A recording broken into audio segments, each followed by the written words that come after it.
a scorpion do. If a demon get gregarious, my little area to do heavy study in the ass. That means bold. I was told by the G's of bold. Keep your lady close, make sure she can work a pole. But they wasn't referring to strippers. I'm still off with the clippers. I done been blessed with a woman that pray heavy, but turn her back on the liquor. She keep the devil off me like the cherubim. She make it clear to hoes that we ain't sharing them. I push the euthanasia like a chariot. They gave a legend, hey, we had to bury him. Yeah. But that's how I be in the jungle. I grew up around wildlings and mongrels. Ready to slump you. You a junkie. Yeah. I rock the skies to be hungry. I told my baby girl she gon' have more in her head than just product and bundles. You already they say I'm rapping with hunger. I tell them get on beat. If you pay for a show and I can't bring my wife and my babies, I'm leaving. Big Daddy energy speaking. I keep the enemy tweaking. I can go all on the track. Let's get started. Okay. How y'all doing, y'all? Feeling good. Feeling good, especially now. I know, right? Got the vibe started. How you doing, Mel? I'm good. Awesome. All right, so peace, people. You already know my name is Kymani Jade, Kymani Jade for short. And you tune into Black, Bipolar, and Badass. Episode 1, Getting Real About Bipolar. With me are fellow teaching artists, Victor Sawyer, Emuche Nwaigwe, and Melissa Parke, who I will formally introduce to everyone in a moment. But first, today we're having a candid conversation exploring our personal mental health journeys as Black artists living with bipolar disorder, the truth about our symptoms, and the artist's role in healing justice. And this is an offering to uplift the conversation on mental health, sharing our personal narratives as resources and testimony. So we're going to begin with the land acknowledgement, and Victor will lead us through that. Good afternoon, good evening, everyone. Before we begin, I want us to get in our head a little bit, and I want us to very much focus on thinking about the land, the earth, the soil that we stand upon, that we live upon, and recognize that the borders and boundaries that have been drawn on maps are not a part of the natural world or order. And so as we think about the land that we sit upon, I want us to close our eyes and reflect on whose land that we stand upon, the land that was forcibly removed and that was claimed by those whose land it was not. I am sitting on Chickasaw land in Southwest Tennessee. And there it is. Would you all like to acknowledge the land that you stand upon as well? I am residing on the territory of the Lenape and the Wappinger indigenous people, and I am in Washington Heights, New York City, uptown. I'm in Fairfax, Virginia, but I'm not exactly sure the land, so I feel that that's something I'm going to have to look into while I'm out here before I leave, so I can make sure that next time not be in the same position. And I will also say that I am unsure of the land that I'm on right now, but I do acknowledge that it is the land of our ancestors, and knowledge that I will acquire after this meeting as well. Very important knowledge to know. Thank you, Victor. And then before we move on, I would like to say, please look at the wonderful resource, Native Land Digital. It's a Canadian Indigenous-led not-for-profit organization created in 2015. I believe the link is being posted. And as always, I highly encourage everyone to dig deep into true American history. Mm. All right. Thank you, Victor. I just posted the link for everyone to check out. So we just want to do a quick accessibility tech check that Emuche will lead us through now. All right. Good evening, everybody. Thank you for joining us. As a reminder, you can access the conversation streamed through Twitter, Facebook, and YouTube, where closed captioning is provided. Please feel free to join the conversation by offering love, encouragement, and any resources you have in the chat. If you have any questions, please save them to the end. We'll have a few moments then to talk more with you all. Thank you. All right. So I'm going to share the link to YouTube in a bit, but first, thank you again for joining us. My name is Kymani Jade once more. I am an artivist, an educator, passionate about the art and activism of the Pan-African movement, championing healing and transformative justice. I am also the creator of the New African Artivist movement. NAM serves to create space for Black culture with transformative media and dynamic art, celebrating fiercely innovative visionaries who collectively occupy the making of the history and destiny of the African diaspora. And we have 3 of those visionaries with us right here, right now. So allow me to introduce them formally, starting with Victor Sawyer. Victor Sawyer is a freelance trombonist based in Memphis, Tennessee. Currently, Sawyer serves as instrumental instructor at the world-famous Stax Music Academy, working with middle school and high school age musicians in a pop band ensemble.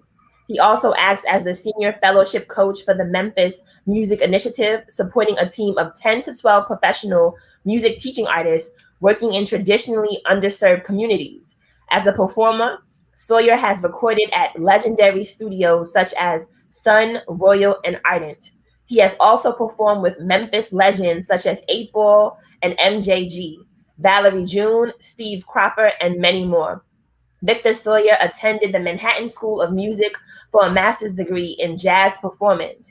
While in New York City, Sawyer performed at Dizzy's Club Coca-Cola, the Jazz Standard, the Bowery Poetry Club, and more. Abroad, he has had the honor of performing at the North Sea Jazz Festival in Rotterdam, Netherlands, and the Veneto Jazz Festival in the Veneto region of Italy. Thank you for joining us, Victor. Mm-hmm. Good to have you. And we have Emuche Nwaigwe. Emuche Nwaigwe is a Nigerian-American, New York-based digital illustrator and art director, formerly trained at the School of the Art Institute of Chicago. The foundation of his art is rooted in both American and Nigerian culture, the vibrant colors of African art influencing the palettes of his work, combining themes of Western culture and daily life with the bright, saturated colors that the African diaspora is known for, creating a surreal sense of space and energy. Shout out to Emuche. And last but certainly not least, we have Melissa Parke. Melissa Parke founded Black Teaching Artists Lab, LLC in 2020 with the mission to give Black teaching artists across the diaspora the opportunity to become better social and cultural leaders through educational workshops and international travel. All right. Shout out to all of y'all, to all of us. We got a little round of applause. So before we begin, we thought it was really important that we shared and also offered some community agreements for the space for ourselves and also for those of you watching. So we'll just go through those together. First, and these are in no particular order, is equity of voice. Be mindful of interrupting. Let folks finish their response. For audio purposes as well, be careful not to speak over each other. The mic will not know which voice to pick up, so the sound will cut out altogether and we won't be able to hear each other anyway. Share your own thoughts, which means we're not piggybacking today. It ensures everyone's individual beliefs and perspectives are acknowledged. We're not yucking anyone's yum. We respect each other's perspective. And we're honoring each other's boundaries, which means it is our choice to share as we are comfortable. We share our own stories. Someone else's story is not our story to share. And for the community, for all of you joining us, whatever you choose to share, we ask that you please share it with love. All right. Now, this is going to be a sensitive topic for some of you who may be watching. And so Vic is going to lead us through a quick trigger warning. Hi, once again, this is Victor here. And as we know, the topic of today's discussion is bipolar disorder. A few things about bipolar disorder. What we know is that through the course of this conversation and interview, there may be discussions of addiction, abuse, emotional and or physical, and also the very sensitive subject of suicide.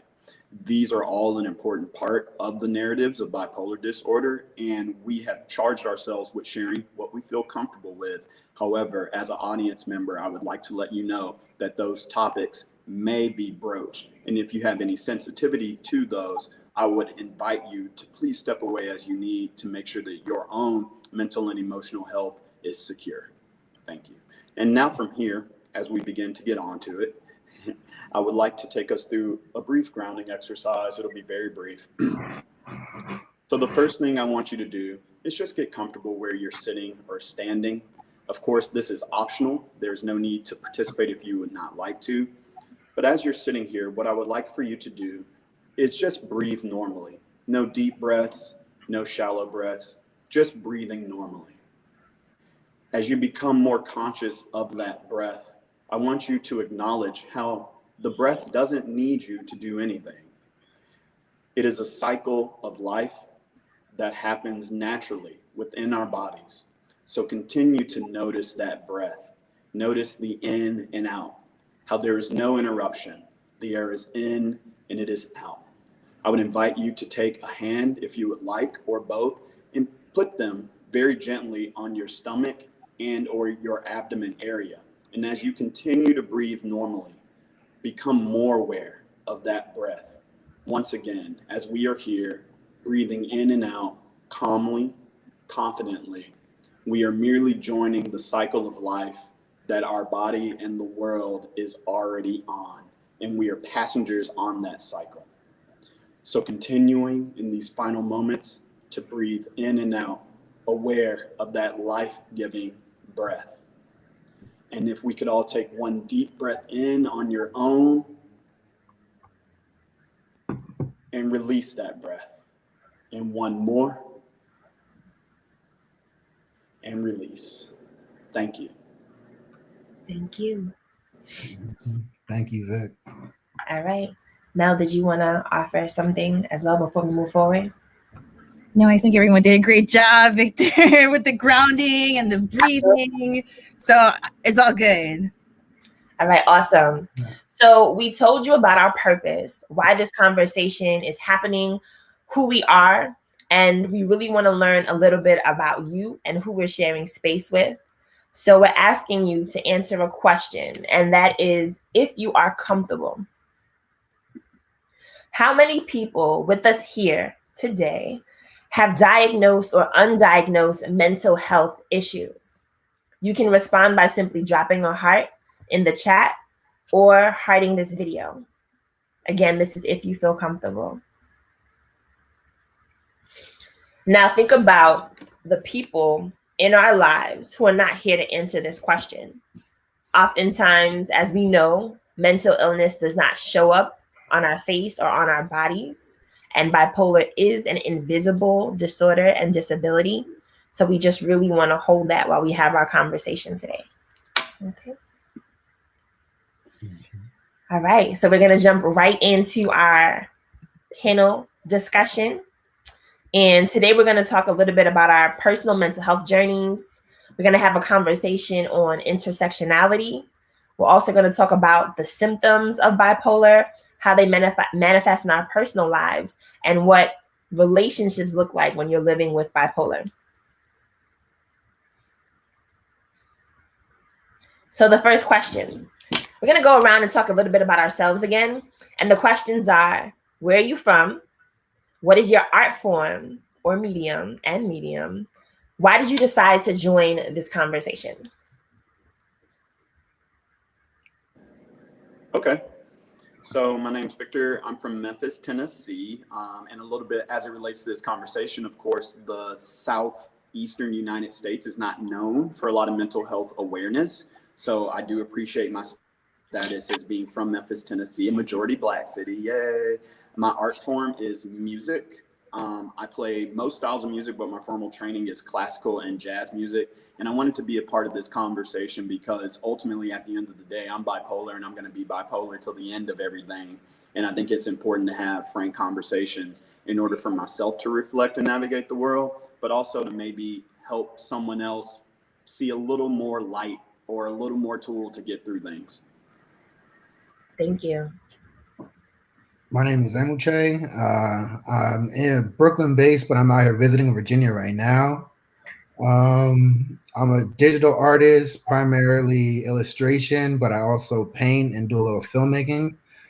Bipolar 1 is what I was diagnosed with. And although I want to start making work about it, be it art and films, I felt having a space where just being able to talk about it outside of the art and how the person is dealing and how it's affected me was just something that I wanted to have in a community. So that's why I felt I wanted to join the conversation. Thank you.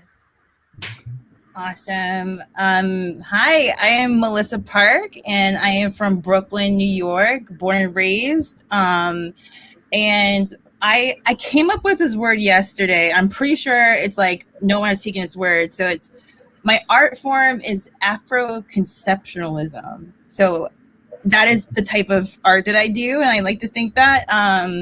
And I joined this conversation mainly because I'm seeing myself more and more as a leader, and especially within the Black teaching artists world. And I'm a very private person, so I think that opening up some of my personal life to the people I serve is important to my growth. So that's why I am here. And also it's awesome talking to awesome teaching artists too. So Absolutely. Well, I am Kymani once again, Kymani Mocha Jade. I am a spoken word artist first and foremost. So my medium is storytelling, whether that is visual or performance. And I'm having this conversation today because I believe in the expertise of lived experience. And I also believe in giving people the opportunity to step away from the margins and into themselves. So we are here. Thank you all again for being here. It takes a lot to be here and have this kind of conversation. And I really want to acknowledge you. And let's dive in. All right. So what was your response discovering you had bipolar?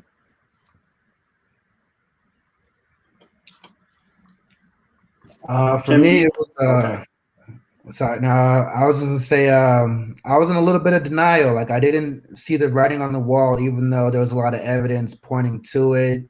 I have some family members that also have some mental illness that they deal with. So I was like, the signs were there, but I didn't necessarily accept the diagnosis at first. Yeah, when I got my diagnosis, I think that honestly it was weird. I wasn't really in denial about having bipolar disorder. What I was in denial about was the steps I would need to take to manage bipolar disorder. So for me, it was a more like, hey, you have bipolar disorder. And I was like, great, that explains a lot. I'm gonna keep carrying on because I got it. And it took a lot of years to realize that I do, in fact, not only need to acknowledge that I have it, but also acknowledge that it's going to take some work to live with it. Mm-hmm. Thank you. So, go ahead, Mel. Oh, yeah, I just wanted to say really quickly, I think my experience is similar to both, but for me, it was when I was like taking medication and then I stopped taking it for a while. And then I realized that I felt different. And I was like, oh my God, like I need to be on medication to feel good. And that's when I realized like there's a mental imbalance that I need to be managed by medication. And that was kind of the moment of like, wow, like I can't, like this is like a real thing and I'm different than other people. So yeah, it was a weird actualization. I'm sure you've all had that experience before to some degree. So absolutely. So what was your fear coming out or choosing not to come out?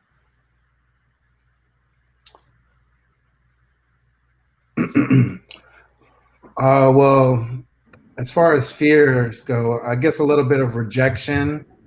There's a friend of mine who didn't know I was bipolar. I remember him saying in passing that once a Black man is labeled crazy, he loses all credibility. And that kind of affected me to a degree. It really like kind of put me beside myself. But that was one of the fears, I guess, was that not being taken seriously or just being written off after being labeled as a crazy person. That was one of my fears.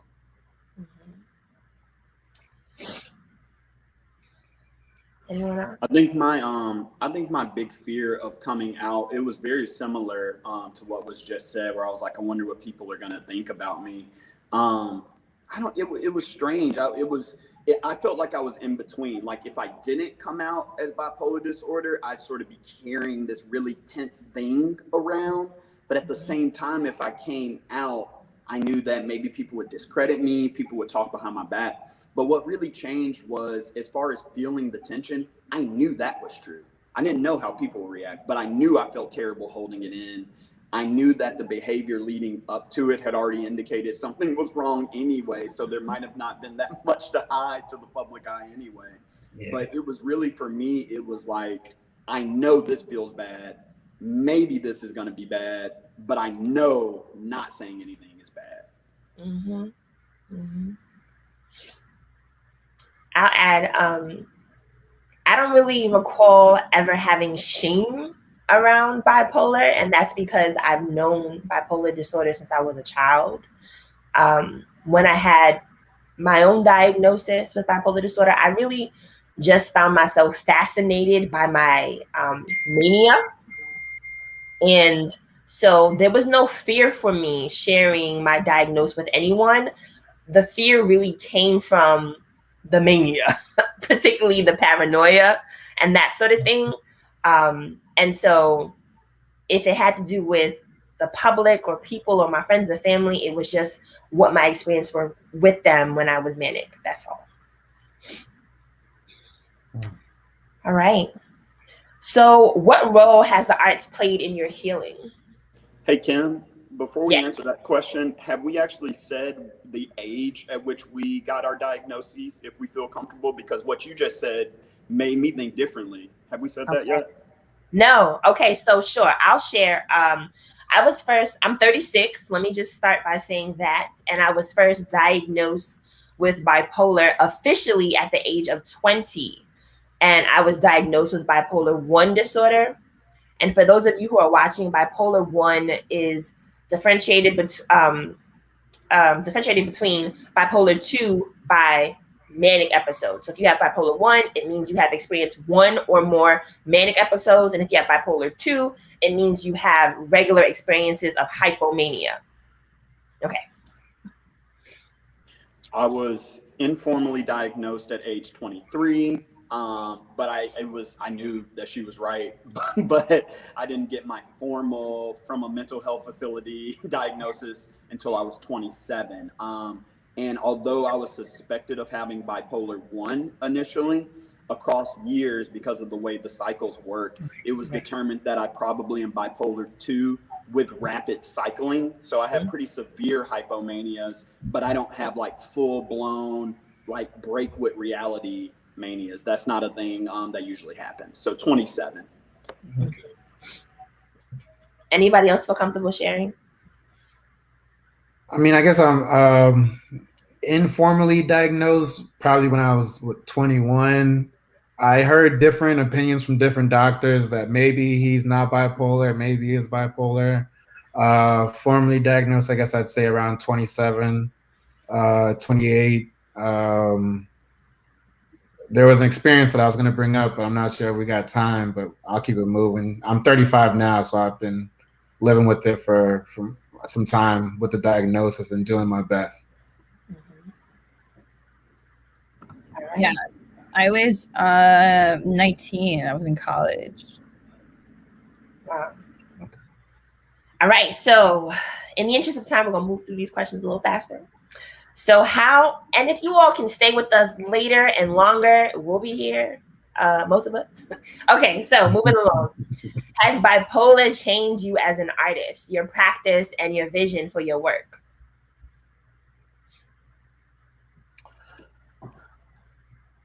I won't necessarily say it's changed me as an artist, as my practice, but as far as my vision, I'd say it definitely has inspired me in many regards to consider putting mental health at the forefront of some of my projects, be it characters in a film dealing with mental illness or having relationships with people dealing with mental illness, things like that. So I've been trying to put it into more projects that I've been working on. Awesome. For me, I would say absolutely. Like, some of the most genius ideas I have come out of my manic states. I mean, the new African Artivist movement was birthed out of a manic state. So absolutely. Absolutely. Anyone else? Yeah, for sure. I think it went from me not knowing that bipolar disorder was driving a lot of my performance artistry, but people would always say, yeah, you got a lot of fire. Yeah, you got a lot of energy in there. But once I discovered I had bipolar disorder, it didn't really change how I actually performed per se. But much like you, Kim, I started to draw upon my experience as a bipolar person directly and more intentionally. And what it did affect, though, is the actual process of creating. I had to create a new process to accommodate both the depression, the mania, and when I'm feeling pretty normal. And so I sort of had to change, like, I'm not going to be able to stick to I practice every day 7 to 9 routine when I'm depressed. It's not going to work. It's not going to happen. And so I found that I have to change my process to fit my mood. Mm-hmm. That's real. So what's it like being Black and bipolar? Specifically, I asked this question with the idea of intersectionality in mind. So it's one thing to be bipolar. It's another thing to be Black and bipolar, and all of the other marginalized identities that we may have. So what's that like for you?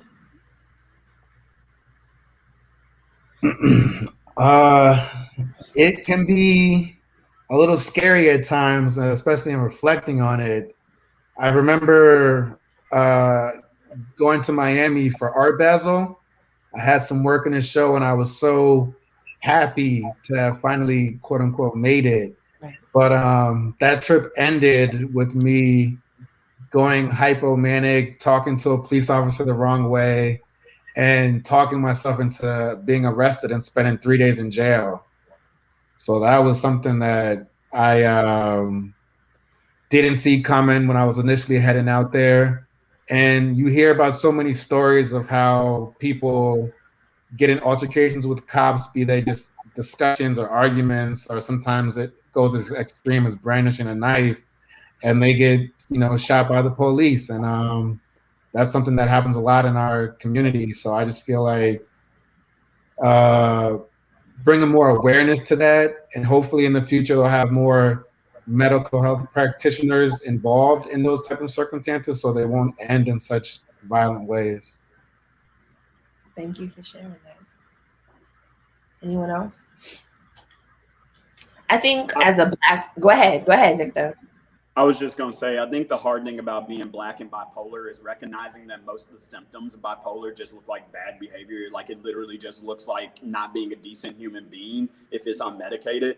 And so for me, looking back and reflecting, one thing I feel bad about is that as a Black man, I feel like, not through my direct fault, that I represented my people a little bit wrong and sort of like validated a lot of negative stereotypes. And then also, as a person that works with young Black people now while being stable, it really hurts me to drive around and see so many people that look like me be victims of police brutality and victims of judgment and homelessness, when maybe they just don't have access to the mental health services. Because if I didn't have my insurance, I wouldn't have any of the medication I need. And I'm 100% sure I would not really be able to function in society like I need to. Mm. Absolutely. I was gonna share that as a Black woman, I think as Black people, we're already working against the stereotypes of the angry Black man and the mad Black woman, right? And we have a right to our rage. I mean, systems of oppression, right? And I think it's difficult for both Black men and Black women, but as a Black woman, it's upsetting because sometimes I think, I don't really feel like I experienced a lot of rage because of my bipolar. But what I would say is, when we talk about those mood swings, they're oftentimes waves, right? That can happen across months and not necessarily in a day. But sometimes I do recognize that even throughout the day, those mood swings can play a role in how I interact with people. And I still think that what I'm saying is valid, but I also have to come to terms with the fact that these stereotypes will shape people's perception of me and other Black women like me, right? So it's hard to balance. All right. So I think that really helps segue into the next question, which is, what is it like living with an invisible disability? What are your struggles and what are some of your triumphs?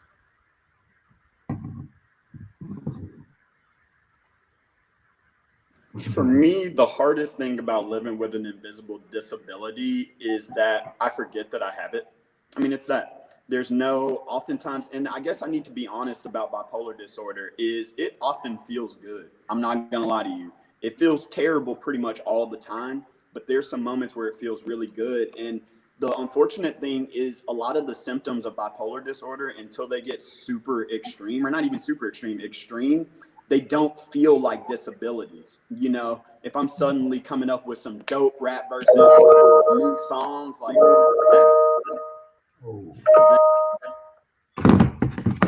okay. My apologies.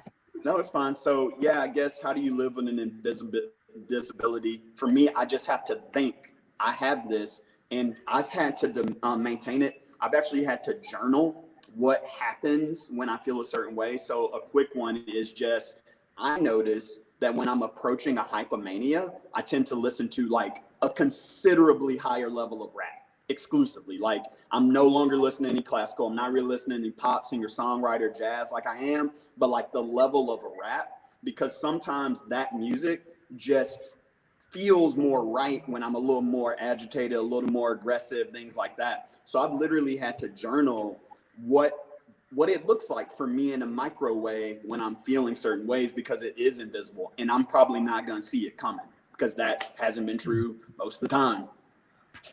Mm-hmm. Well said. Yeah.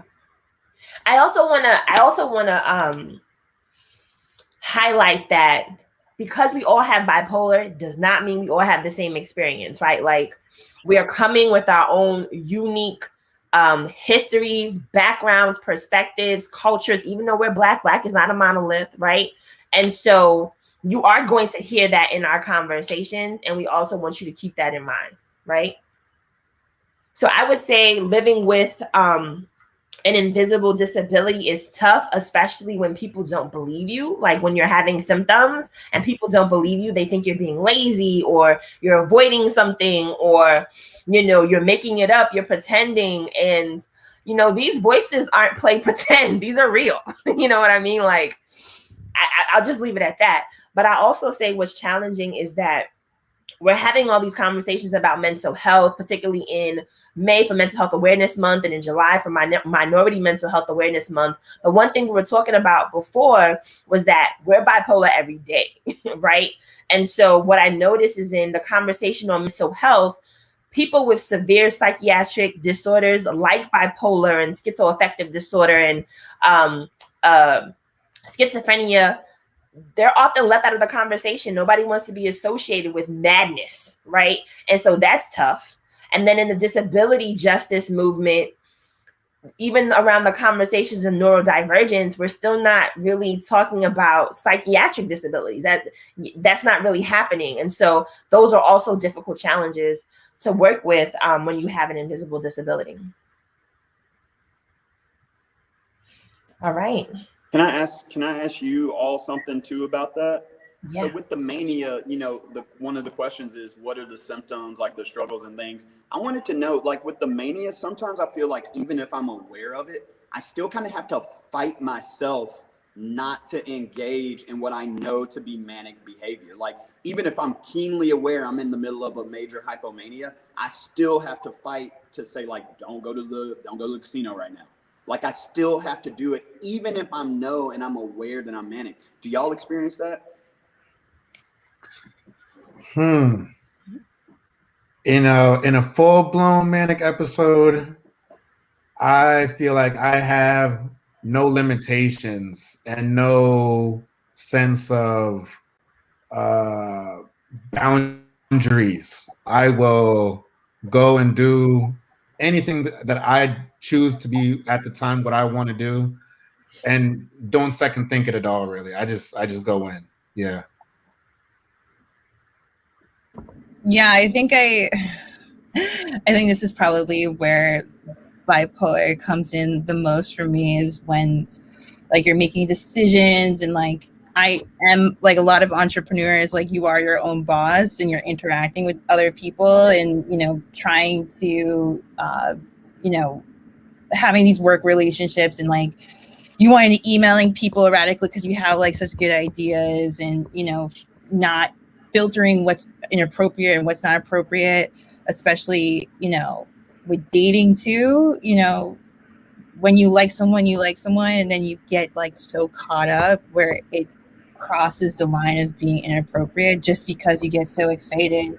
And that's hard, when have a mental illness, and Black and a woman, and those lines are crossed, as Kim said before. So I think mania for me comes up with like dating and work, which is like two of like the most important parts of your life. It's still a struggle and something that I'm still trying to figure out. It's really difficult. Yeah, for me, mania is always interesting because I can recognize now, after 16 years, I can recognize when I'm slipping into my bipolar. And then for me, I have mostly manic episodes. And when I run from depression because it is such a difficult thing to go through. That is probably right next to paranoia is depression. Depression is, oh my gosh, like I don't, it's tough. We have a comment from K Love. I'm just going to share that really quickly. So Kay says, I have CPTSD and I struggle with the same problems of people thinking I'm not working hard enough in my artistry or looking down on me for deciding to work a 9-to-5 for the benefits so I can afford meds. Excuse me. Thank you for sharing that. Really quickly, what's CPTSD? If you don't mind sharing. I agree. Like for me, I've come to terms with the reality that full-time work isn't realistic for me. So I generally work a full-time job and part-time jobs, but at this point, I'm venturing out on my own and continuing to work part-time, and I'm in grad school as well. But I really need to be able to monitor what my day looks like and manage that on my own. So it looks different for everyone. Thank you, Kay. All right. That's so interesting that you said the depression is the hard end for you. That's one of those key differences that you were just talking about. Like the depression is so recognizable that I feel like I can manage that one. Like it's easier to manage. It sucks. It's terrible. Like nobody's just trying to sit at home suicidal for like a week or a month. But I find that the manic is the one where like that's the one that'll blindside me and I'm a month or two deep and I've already torched some aspects of my life. So that's interesting that the depressive side is the one that's more difficult. The manic side is the one that just ruins me and almost took my life. Yeah. I would say mania is hard, but it's more exciting until it gets it's way more exciting. And I will also it's way more. The mania is fun until again you start to have the hallucinations, and that's not fun. The paranoia, that's not fun. The consequences of some of your irrational decisions that you might be making, when those consequences come back to bite you in the ass, that's not fun either. So. And also, like, when just jumping off of what you just said, like when you're in a state, like a I guess quote unquote like typical state, like ruminating on all of those like irrational decisions that you made, and like dealing with those emotions, and then that could trigger something else. So it's like almost like this cycle, which is also something I want to acknowledge because that's like a big issue for me is ruminating and thinking about what happened in 2016 in November and doing that dumping, and then like you're not in the same state but you get into the same state, and like what if you see that person again? It's just but it's things that could be managed with therapy and care and support systems like this. So yeah, that brings me to the next question. So we talked about mental skillness, which was a term that Emuche brought to our conversation for this conversation. And it's actually coined by comedian Joshua Walters, who has bipolar himself. And he was asking the question, what's the right balance between medicating craziness away and riding the manic edge of creativity and drive? What would you say? That's really a conversation about like how has medication impacted your life with bipolar and your creativity, something along those lines. I mean, I've been on both sides of it. I've been under medicated and over medicated. So I know that there's a process that you have to go through with your psychiatrist or doctor, therapist, whoever it is you're working with, to find that proper balance, because it is going to be an individual base by base, person by person basis. So really, for me, it's taken years to get to where I'm at now, but I feel like I've found a proper medication and regimen that works for me. Mm-hmm. That one's tough. I kind of feel like, I have to be honest that at the end of the day, I do have bipolar disorder, and I have to recognize that it's not going to feel easy. And so I know that, unfortunately, I find myself just riding the line as best as possible. Because when I think about bipolar disorder and the mania and the depression, one thing that's helped me live with it is recognizing it's not three parts of a whole. It's me. I am depressed, manic me. I am me. And so as far as riding that edge, I've been over medicated. And when I'm not over medicated, but when I find that manic energy is a little too blunted, it's not me. Even if I don't like the manic behavior, even if I don't like feeling super tense and agitated, when I know that it's a little too under control, it feels so uncomfortable, because it's almost like taking my left hand and cutting it off. It doesn't feel right.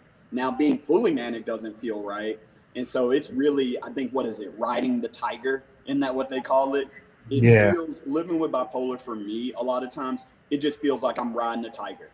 It just feels like I'm riding a tiger, and I got to keep my balance. But at the end of the day, that's my tiger, so I got to ride it. Mm-hmm. Surfboard. Okay. I'm sorry. Yeah. So I would add to that. My first time being medicated, I was definitely over medicated. It felt like I had a stroke on the left side of my body. I was literally walking like a zombie through the streets and drooling, and so I was traumatized. Definitely didn't want to be on medication after that. Then also feeling very much so like this is a spiritual experience for me. Also caused some challenges with compliance to medication. And then the weight gain that medication causes. As a woman, you want to stay together, and together may look different for everybody, but gaining 40, 50 pounds in 4 months isn't together for me, right? So there's that. But I would also say once you find that decent balance or cocktail of medication, it's been helpful. I typically try to stay off antipsychotics because of the weight gain. And then also, unless I'm in a manic episode, and then I'll take it to come down. Also, a lot of the medications are taking tranquilizers, horse tranquilizers.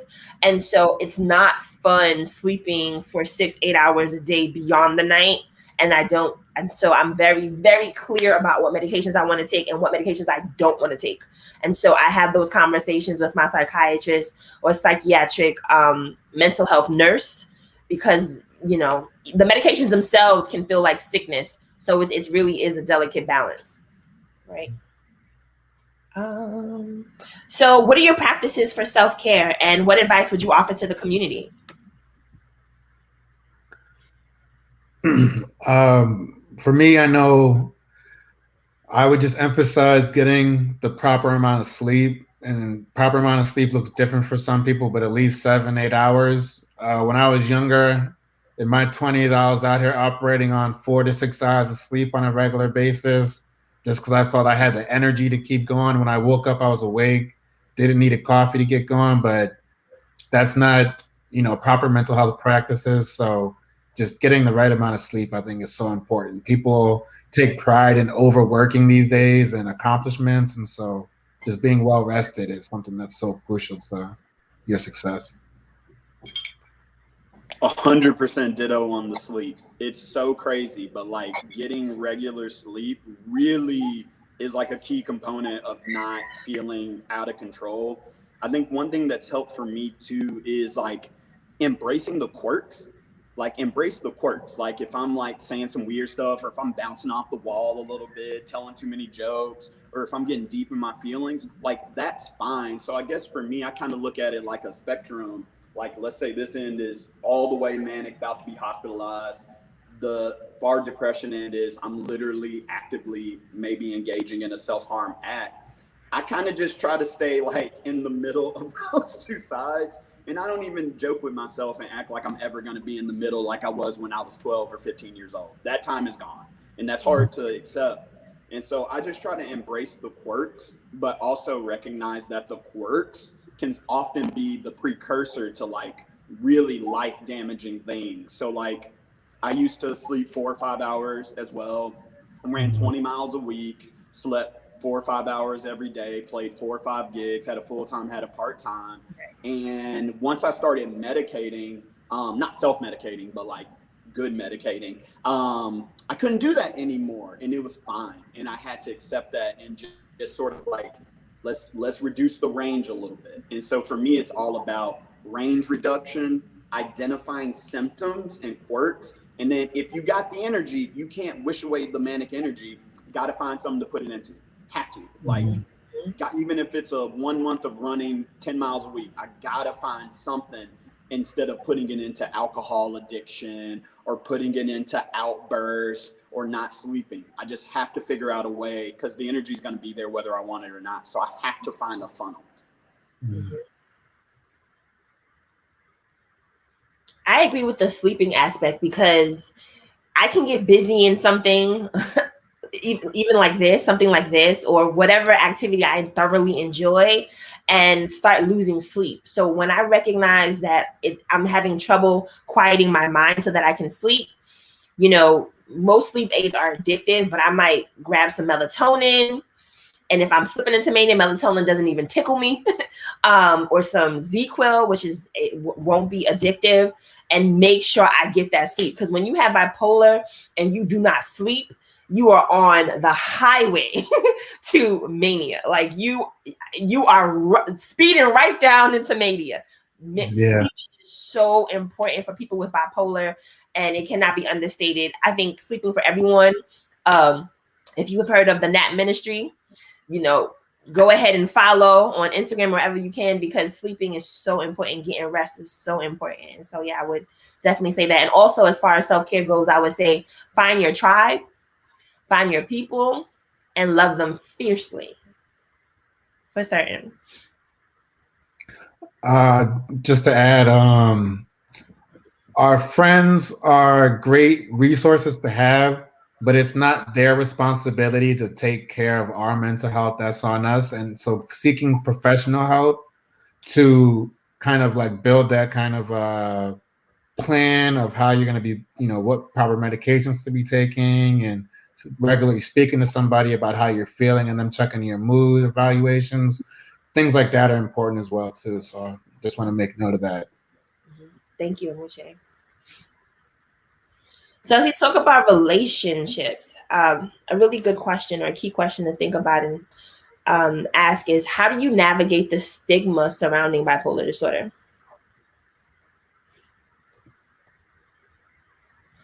One thing that I think about is just, Vic had mentioned it earlier, that I'm always bipolar, you know, 365, I'm bipolar, not just when I'm manic or when I'm in a depressive state, I'm always bipolar. So I think noting that and letting people know like the positives and the interesting, as he said, quirks that we may have, that's a part of it too. So don't just think about when times get ugly, think about when times are good too. That's what I think about. Mm-hmm. How are we navigating stigma living with bipolar disorder? Especially, go ahead. I'm kind of in a weird situation, just because I announced to the world that I have bipolar disorder. And so, you know, I don't recommend that for everybody. I was in a unique, very unique position, a very fortunate position where both of my jobs, They were very supportive and progressive about talking about mental health, Stax and the Music Initiative. And then also as a musician, people are just down. It's like, oh, you got some stuff, me too. But the good thing that I've discovered from just being out and about is like now anything I do good is like, yeah, you know, it's almost like now anything I do that's positive is like looked at as really positive because people say like, whoa, he did that and he has this thing. And so for me, it was very liberating because now every day I get to prove the stigma's wrong. So it was liberating to come out. Mm-hmm. That's true. For me, I mean, like no one in my audience knows I have it, or like none of my friends necessarily know, but I think like I'm just so weird. Like I'm a weird person and I have just like the oddest quirks and like weird things and say strange things. So, you know, it's almost like people know that there's something off, but like they don't necessarily know it's bipolar. And also I have like OCD, I have anxiety, I don't have depression, but there's so many other underlying things that I do have. So regardless of it, anyone who meets me knows like, okay, like there's something off about her clearly. So it's almost as if like I don't necessarily have to even come out. It's just kind of like I've always knew that there was something different about me, and I knew that people saw me as different regardless of the color of my skin, just because of who I am as Melissa Parke.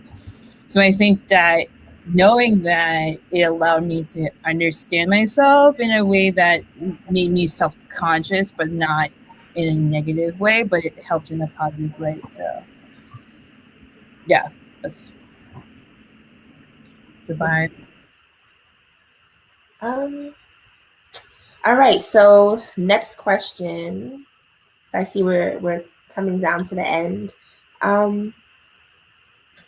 What do you think is the role of the artist in the conversation on mental health?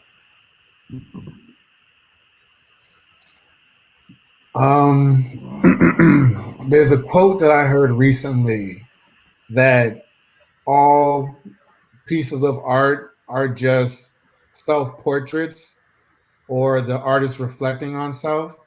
So when I think about how so many artists, musicians, be it Beethoven, Mozart, or Van Gogh, had dealt with mental health and mental illness issues, I almost feel in some ways that it's our responsibility not just to broadcast the gifts and the curse that we have with it, but also to bring awareness to it for other people who are going through those same struggles. So I feel there's a little bit of responsibility on the artist to bring awareness to it. Mm-hmm. I think the role of the artist is really as it always has been, which is to capture the human experience and just to express that in your own individualistic way. I think the good thing, the role of the artist in the conversation about mental health is ultimately everyone feels a level of the things we feel, right? Some people have insomnia periodically. Maybe something tragic will happen. They'll experience suicidal depression. You never know. But I think as a bipolar artist, I think the important thing is by our experiences going to the extremes, it allows our art to speak to a larger audience. You know what I'm saying? Because we know what it's like to be depressed, like very depressed. But I also know what it's like to have an addiction issue. We also know what it's like to not sleep for a while. We also know what it's like to have just some rage inside for no reason. And so I think that the mental illness, even though the symptoms and things that occur with it are often terrible, and we acknowledge some are cool, I think the wideness, the sheer range of experience that we have allows us to invite more people into our art, and it allows us to create more of an inclusive healing space through art. Thank you. Well said. So we touched on what self-care means to us. What does community care mean to you?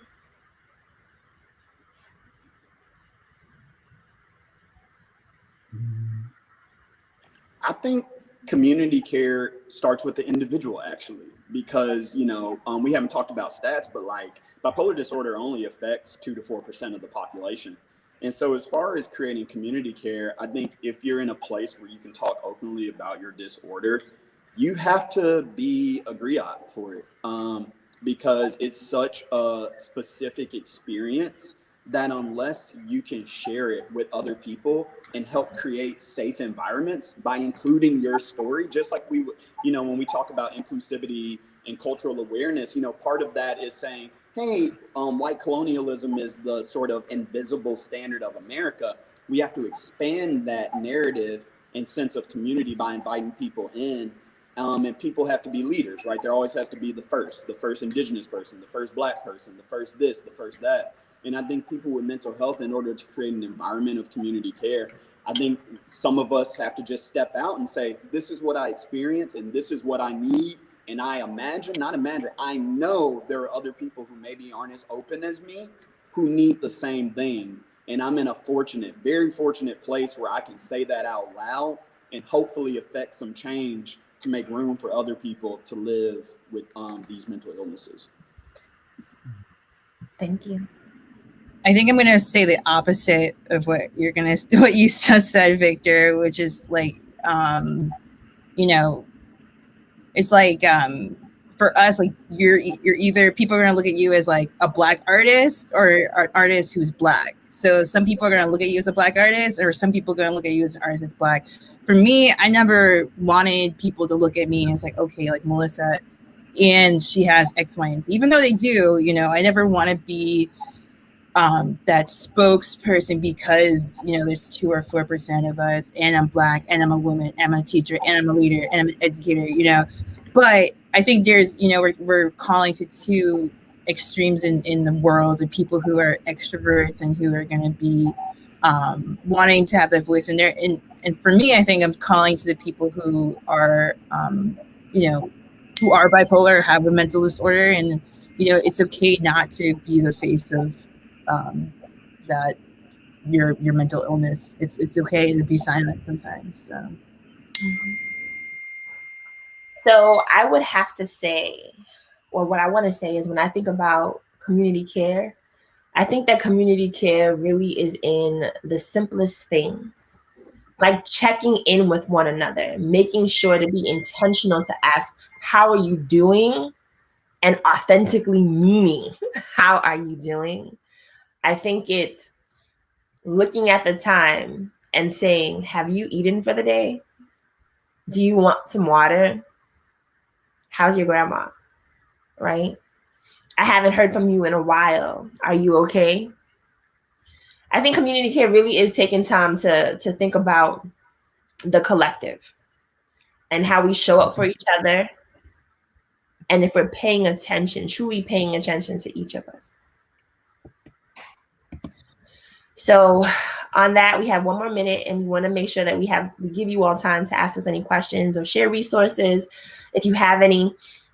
We thought of some resources that would be wonderful to share. So we've in the chat, I've dropped a book, The Unquiet Mind, that Victor has shared with us. Victor, you want to talk a little bit about the book? Yeah, The Unquiet Mind is a sort of an autobiography from Dr. Kay Redfield Jameson. She actually heads up one of the departments of mental health in California for a major university. It basically recounts her story of coming to live with bipolar disorder, and she gets into the ugly part. But within that are also the stats and some of the more scientific stuff that she acquired as she began to learn more about bipolar disorder. So it really is a journey. And she did a follow-up book called Touched by Fire, The Artistic Temperament, which specifically focuses on the higher prevalence of mental health disorders amongst artists. Thank you. So Emuche also shared the TED Talk by Joshua Walters on being just crazy enough, where he talks about mental skillness. You want to touch on that? And also your aunt's nonprofit. Yes, my aunt's nonprofit is chisolvin.org. I think can put it into the chat. They do a lot of work in Nigeria, and they're also trying to always spread awareness and just different resources for people to use regarding mental health and mental health practices. The TED Talk, Joshua Walters, I thought it was just really insightful and inspiring, and it's from a series called Life Lessons and Confessions, where there's just all of them. I recommend the whole series. You can find it on YouTube. Used to be on Netflix. That's why I first saw it. But I actually have to head out, guys. I got to head to the airport. Thank you for having me. It's been a great discussion. I'll talk to y'all soon. Yes. So we recognize it's 7 o'clock and we want to honor your time and be respectful of it. So we're just going to spend another 3, no more than 5 minutes to wrap up. I did share 2 events. One is called Mad Pride, hosted by Project Let's. And it's a panel discussion to shift the conversation from mental health awareness to Mad Pride, disability justice, neurodivergence, and psychiatric abolition, moving from stigma-focused work to dismantling ableism and saneism. And that's happening this Sunday, June 6th from 1 to 3 p.m. Also, I shared a virtual training opportunity. It is also offered as a 1-hour presentation. It's a community conversation thinking about COVID-19, mental health, equity, and resilience. And that is by Thrive New York City, which also offers mental health first aid training. So you can check that link out as well. So if anyone wants to ask any questions or drop your own resources, we invite you to do that now. If not, we're going to wrap up with our final statements. So anyone want to offer a word or two? I would just say that it's not trying to be a negative note. It's not. I just think that if you do have a mental health disorder, I think one of the best things you can do for yourself is just acknowledge it and accept it. Most mental health disorders are chronic and they're forever if you look them up. And so I think that, this isn't, to me, for me, my personal experience, the first step to living with bipolar disorder was accepting that I'm going to live with bipolar disorder the whole time. So acknowledge it at least. Mm-hmm. Now you want to say something? No, I think these spaces are so important, and I'm excited to dive in deeper on different topics, and hopefully this will shine a light on, someone will see this and reach out to us and, find, this will be, follow us on Instagram. And definitely feel free to reach out to me. I'm not going to speak for everyone else, but, I'm always open to talk and be a person, an ear to listen to. So I encourage that as well. Absolutely. You can reach out to any of us on Instagram or any of our socials regarding whatever, whether it's mental health or the work that we're doing. Also, Black Bipolar and Badass is a collective as well. So if you want to kind of connect with us, please feel free to do so. We will be having more conversations like this. So thank you for your presence. Thank you for showing up.